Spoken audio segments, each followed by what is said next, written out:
Et du même sujet, on en parle avec Monsieur Riyad Sidawi, président du CARAPS. Il est avec nous en direct de Genève. Bonsoir, Monsieur Sidawi. Bonsoir.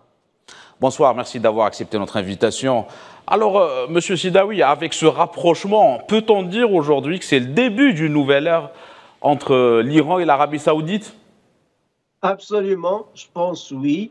D'ailleurs, ça a été introduit par des rapprochements. Au début, c'était la médiation des Irakiens. Le gouvernement irakien a rassemblé des fonctionnaires de sécurité saoudiens et iraniens. Oman aussi a joué un grand rôle, mais évidemment, le chef-d'œuvre, le grand projet de réconciliation, c'est Pékin cette fois-ci qui a achevé le grand projet de réconciliation. Les deux pays sont gagnants. Les Saoudiens sont gagnants, les Iraniens sont gagnants.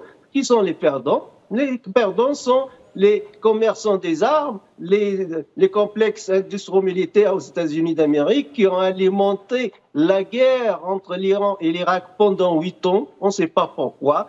Plus que 2 millions de victimes et des centaines, si je ne dis pas des milliers de milliards de dollars de pertes, finalement pour rien du tout. Je pense maintenant qu'il y a du rationalisme au sein des deux gouvernements iraniens et saoudiens.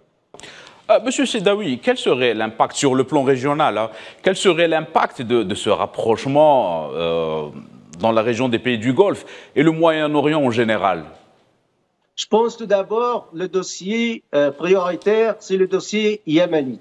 C'est la guerre au Yémen. Nous savons bien qu'il y a eu une trêve entre les Saoudiens et les Houthis à Sanaa depuis des longs mois. Ils ont respecté cette trêve. Donc, après cette trêve, après ce rapprochement entre l'Arabie Saoudite et l'Iran, je pense qu'ils vont trouver une solution pacifique, durable et qui satisfait les deux parties.